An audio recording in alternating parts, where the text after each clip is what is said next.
నిజామాబాద్ జిల్లా అంకాపూర్లో కొందరు యువకులు చేసిన బీభత్సం ఇప్పుడు తెరపైకి వచ్చింది. బర్త్డే వేడుకల సందర్భంగా పండరీపూర్ ఛాయ్ హోటల్లో కత్తులతో హల్చల్ చేశారు కొందరు యువకులు.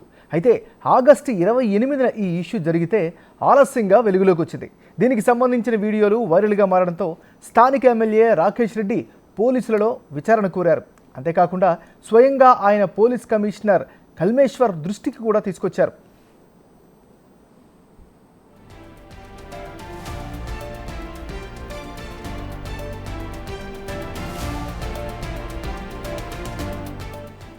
దీంతో రంగంలోకి దిగిన పోలీసులు ఆ రోజు బర్త్డే వేడుకలు జరుపుకున్న ఉమర్, అతని ఫ్రెండ్స్ మొత్తం 13 మందిపై ఆర్మ్స్ యాక్ట్ కింద కేసులు నమోదు చేశారు.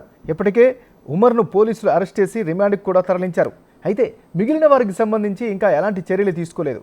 ఈ కేసులో మాత్రమే కాదు, బహిరంగ ప్రదేశాల్లో మారణాయుధాలతో ప్రజలను భయపెట్టేలా ప్రవర్తించే వారిపై పోలీసులు చర్యలు తీసుకుంటామని తెలిపారు.